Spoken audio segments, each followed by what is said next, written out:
Alors, me voici pour une nouvelle expérimentation et vous faire profiter de quelques pistes de réflexion.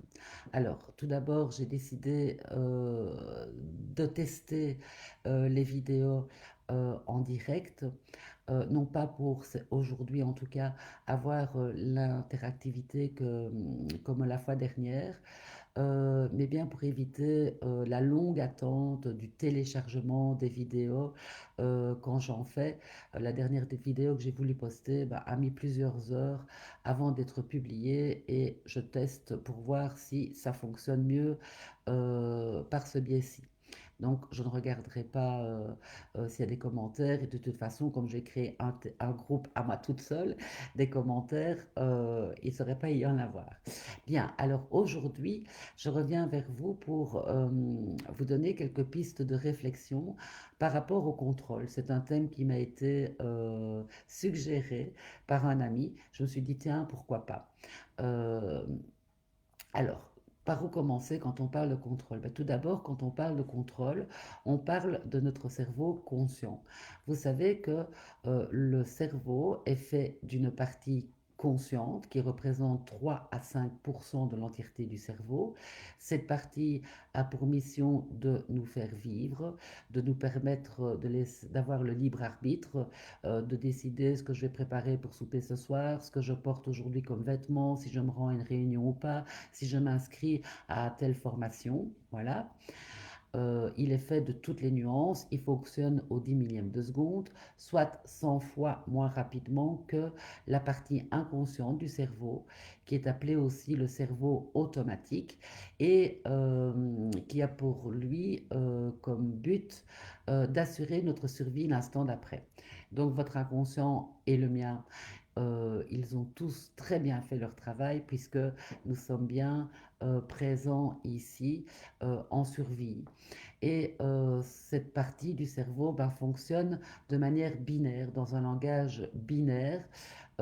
Et comme je vous l'ai dit tout à l'heure, au 100 millième de seconde. Donc c'est inutile de vouloir lutter avec notre conscient contre cette partie inconsciente de notre cerveau. Et heureusement que nous avons ce cerveau automatique. Imaginez si nous devions à chaque instant contrôler tous les systèmes que notre cerveau automatique contrôle, comme la respiration, la digestion, le rythme cardiaque et plein d'autres choses encore, il y a bien le lurette que nous ne serions plus vivants. Notre inconscient est donc notre meilleur ami pour assurer notre survie. Quand on parle de contrôle, bah, on parle d'une partie du cerveau conscient. Et donc, tout de suite, ça nous invite à bien penser que le contrôle sur l'entièreté de notre cerveau ne concerne qu'une partie des 3 à 5% de notre cerveau conscient. Alors quelque chose à laquelle je n'avais absolument pas pensé jusqu'ici, quand on écoute en langage des oiseaux le mot contrôle, on entend contre-rôle, contre le rôle que nous avons, contre la mission que nous avons, contre euh, la vibration que nous avons. Et c'est déjà une première piste de réflexion. Le contrôle, qu'est-ce que c'est? C'est de vouloir vérifier quelque chose qui a eu lieu et ou agir sur quelque chose qui est. Donc quand on parle de contrôle, euh, on parle de vouloir changer une réalité qui est là. On parle de vouloir vérifier une réalité qui est là, bien présente, ou de pouvoir agir sur cette réalité. Et donc, tout de suite, ça nous invite à nous situer euh, comme quelqu'un qui n'est pas en paix avec la réalité telle qu'elle est. Et ça nous conduit immédiatement à tous nos réflexes de survie, les stress du cerveau reptilien qui sont soit la fuite, soit la lutte ou bien l'inhibition. Quand vous prenez donc conscience que vous êtes dans une position où vous voulez contrôler quelqu'un, une situation, un événement, eh bien, prenez conscience que vous êtes en mode survie. Et c'est bien ainsi, parce que pour pouvoir être en vie, en conscience, il y a lieu d'assurer sa survie. Le tout est de ne pas s'accrocher à cette illusion du manque de quelque chose dans la réalité que nous vivons. Essayez alors d'identifier dans quel stress ce contrôle vous met. Est-ce que vous voulez fuir quelque chose? Est-ce que vous voulez résister, lutter à quelque chose ou à quelqu'un? Ou bien est-ce que vous vous sentez à bout de force, fatigué, nul, et vous faites en quelque sorte le mort par rapport à cette situation, à cette réalité? Donc voilà quelques pistes de réflexion par rapport au mot contrôle. Alors, pour essayer d'étayer un petit peu ça, évidemment qu'il y aurait plein d'autres notions à vous partager ici, euh, notamment le questionnement. Qu'est-ce qui me laisse en paix? Qu'est-ce qui, dans cette situation, me donne l'impression de manquer de quelque chose? Qu'est-ce qui, dans cette situation ou face à cette personne, me donne l'impression euh, que je suis une victime ou que j'ai un rôle de sauveur ou que je suis coupable de quelque chose? En quoi ça me parle de l'entièreté de ma vie? Voilà toutes des questions qui peuvent vous aider à vous situer par rapport à ce contrôle. Est-ce que ce que je vis me laisse en paix? Qu'est-ce que j'ai peur de manquer si je vis la réalité telle qu'elle est, sans vouloir la contrôler, sans vouloir vérifier ou agir sur la réalité telle qu'elle est maintenant? Alors, je vais tirer trois cartes et on va voir si ça nous donne des indications ou un support de message. Donc, je rappelle que lorsque j'utilise les cartes, quel que soit le jeu d'ailleurs, donc jusqu'à présent avec vous, j'ai utilisé que le tarot de Marseille. Ce n'est pas la signification tip-top des cartes. Je vous rappelle que je n'ai qu'une initiation à ce jeu de cartes, mais bien le message qui peut véhiculer. Alors, mais de nouveau, la tempérance, voilà, je me trompe, la tempérance comme première carte, hein, qui nous invite à peser le pour et le contre, qui nous invite à mettre en relation des événements intérieurs et extérieurs, qui nous invite à faire un transfert. Donc, le contrôle, c'est pouvoir prendre une position de recul, une position de tempérance par rapport à ce stress de manque ou à cette illusion de manque, à cette peur de perdre. Qu'est-ce que j'ai peur de perdre? En énergie, rien n'est perdu, tout est transformé. Voilà à quoi me fait penser cette carte. Donc ça nous invite, lorsque nous nous voyons en contrôle face à une personne et une situation, à tempérer justement, à prendre le temps de se positionner en se posant les questions puissantes qui vont nous permettre de nous reconnecter à qui on est, à nos valeurs les plus hautes.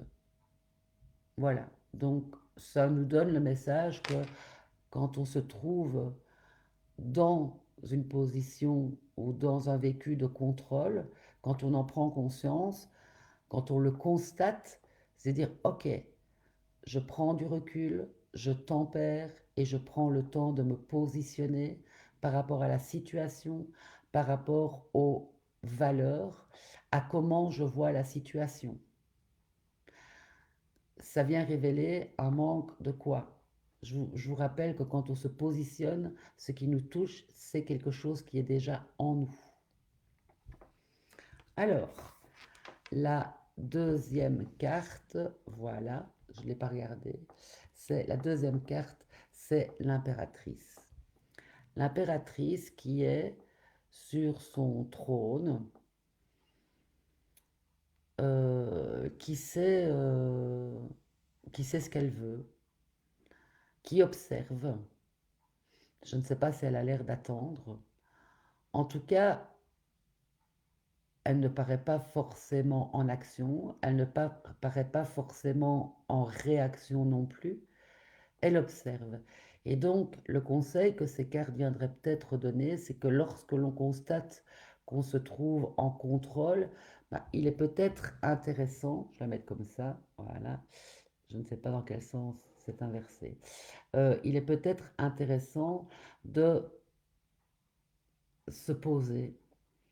L'action est peut-être simplement d'observer, d'envisager les différents points de vue de la situation, ou bien les différentes facettes que la personne en face de nous, sur qui on va avoir le contrôle, vient réveiller en nous.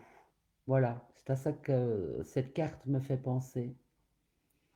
Se mettre en action, observateur, prise de recul, analyse sous différents angles de vue la situation ou la personne pour lesquelles on constate un contrôle chez nous.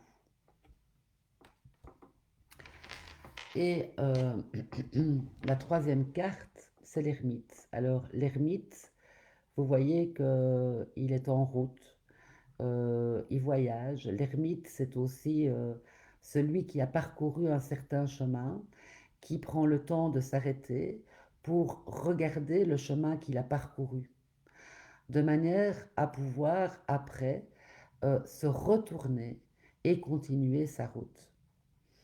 Lorsque vous constatez que vous êtes en contrôle par rapport à une situation ou une personne, prenez le temps de regarder le chemin parcouru, les situations desquelles vous vous êtes relevé, les défis que vous avez relevés et réussis, même ceux qui ont été peut-être marqués par un échec et les leçons que vous en avez tirées. Et avant de vous retourner pour continuer votre route, voyez aussi la richesse que la situation ou la personne tente de révéler au travers du contrôle qu'il éveille chez vous. Voilà. Voilà ce que je peux vous dire et vous donner comme piste aujourd'hui par rapport à cette notion de contrôle. Vous pouvez bien sûr écrire en dessous de cette vidéo, si j'arrive à la poster sur le groupe, hein. C'est pas encore gagné, mais enfin si vous me voyez c'est que j'ai réussi.